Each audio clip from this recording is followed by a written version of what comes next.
On Mother Earth.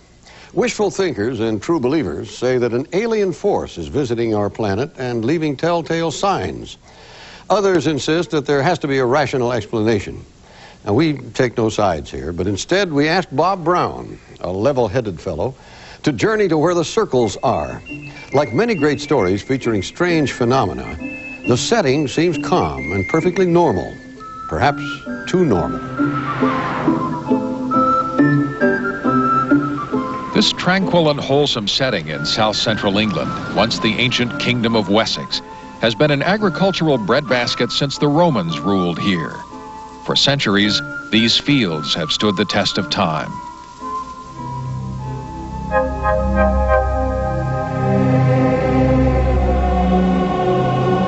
But in the early 80s, something odd began occurring here. First, by the dozens, last year and this year, by the hundreds, strange circular formations have been appearing in the crops.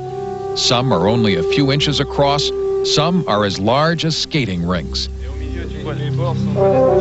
They attract teams of spectators and scientists looking from a distance like picnickers on an impressionist canvas while they follow each new appearance of a circle across the countryside. What a mystery, these circles in the crops. Just listen to some of the theories they've inspired. I am totally convinced that we are looking at some form of intelligence. I am 100% convinced that it is an atmospheric vortex of some sort, and that these vortices are electrified. It isn't wind. It's nothing to do with wind that we get across the surface, but it is to do with the ionization of the atmosphere here. I think the UFO, or the flying saucer explanation, is highly credible. The number of explanations that have been proposed over the years for the circles would tax anyone's imagination. Some people have suggested the formations could have been caused by some strange mating dance of deer or by crazed hedgehogs running around in circles. Other investigators wondered whether they might be related to military exercises, especially those involving lasers. Theories have also centered on Harrier jets and helicopters. But as our own test with a helicopter showed, the disturbance blew and bent the crops in several directions. The fact is, most theories simply fail to explain the major characteristics of true crop circles. First, the symmetry with which the crops are flattened, stems overlapping in perfect spiral patterns. And second, the lack of damage to the plants, which continue to grow even as they lie horizontally. Now that is an exceptional feature. A standing stem, so something has bypassed that very stem there. Colin Andrews and Pat Delgado, electrical engineers by trade, have been obsessed with the crop circles since they saw their first samples at a place called Cheesefoot Head in the early 80s. It's an energy field. I don't think it's anything physical. Anywhere you have a mechanical aid to flatten a crop, you will damage it. The heads will come off, you'll bruise the stems. But that kind of damage doesn't exist, as Delgado showed me, in a crop circle.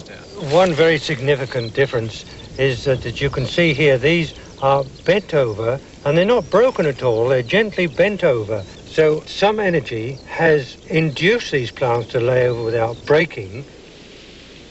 There have been many attempts to duplicate that bending effect.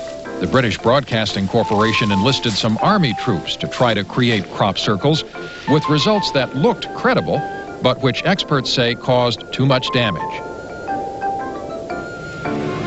Among the attempts at outright hoaxing, the best known occurred just a couple of months ago when a group headed by Andrews and Delgado went circle watching with nearly $2 million worth of electronic gear. Because the circles invariably seem to pop up in the dark when no one's looking, cameras with night lenses were aimed out from the hilltops. But all they got the next day was a trampled down circle in which hoaxers had left a Ouija board.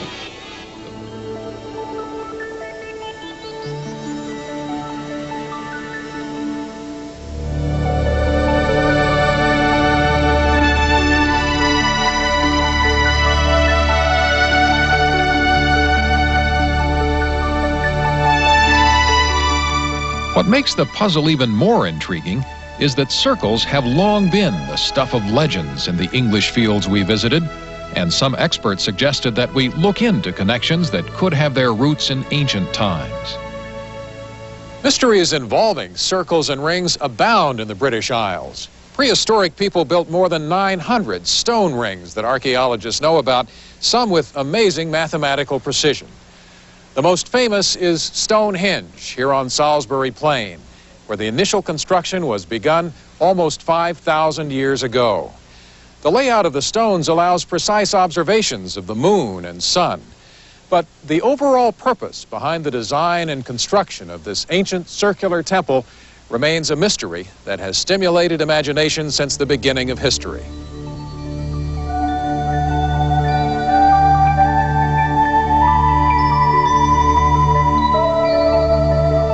Now consider this. A majority of the crop circles have appeared within a 50-mile radius of Stonehenge. And that has led many investigators to believe there is some kind of connection. They come forward again, and then as we come up to the edge, they will go right, the same way as the floor pattern. Richard Andrews, who practices the ancient art of dowsing, not for water but for energy fields, says his dowsing rods respond to a flow of energy in these crop circles. The dowsing shows the direction it flows. It shows you the edges, the cutoff points. Andrews and his colleague Busty Taylor, who's known among all camps of experts for his stunning photographs of the circles, believe that people from long ago may also have dowsed in crop circles and been just as impressed. They could have found something like this and realised that with the dowsing that there was something magical about it, and therefore they would turn it into a temple or shrine of some kind. Did they see something then? Did it happen before? We don't know. And they're crossing. If that isn't enough to set your head spinning, you can also find plenty of people who think these are messages from extraterrestrials. How strange. Why would ETs doodle circles in the wheat? Maybe, says flying saucer researcher Richard Lawrence, they just want to make us think.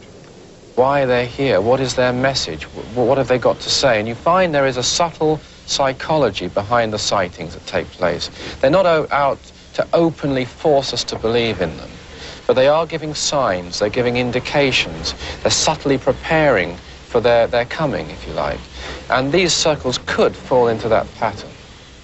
Jack and Pat Collins, who seem as sane and serene as your sainted grandparents, say they saw a flying saucer in an area where circular formations were later discovered. It was so large, and I say it was lit with these clear electric light bulbs. Well, that's what it appeared to me, as though they were electric light bulbs all the way round. It was in the sky. We don't know how high. Quite big, and well, we were just astonished. It was something we'd never seen before. You think that a craft like that could be responsible for the circles that people are seeing? Well, I do, yes. There must be something. We don't know. Does anyone have a theory that's not based on legends or hoaxes or tourists from outer space? One other question. There's also circles in another field. That question led us to Dr. Terence Meaden. He is a meteorologist and physicist who believes strongly that the formations are caused by a weather phenomenon that up to this point hasn't been described in meteorology. Now I thought, we're getting somewhere. It seems that it's a spinning ball of air which comes down, usually very fast, impacts the ground and sweeps out the circle. What's the difference between the force that created this and a tornado? Of course, a tornado is always a moving event and would create damage right across the field as an enormous scar. And these things, whatever they are, they stay where they are. We think they all come and go in a matter of 2 or 3 seconds, as fast as that. Although it's a bit like standing at an intersection waiting for an accident to happen, Meaden and other experts regularly recruit groups of people to sit on hilltops all night long just to see if they can witness a circle being formed. We went along on one of those forays and met crop watcher Una Dawood. Well, not many people want to crop watch because it's hard work. I'm looking for lights, I'm listening for sound, and some strange something would happen. As my son says, little green men. Is that something? I said, no, it may be little green women. As it turned out, although we couldn't see it in the dark, there was a new formation on a farm field behind us as we talked with Una.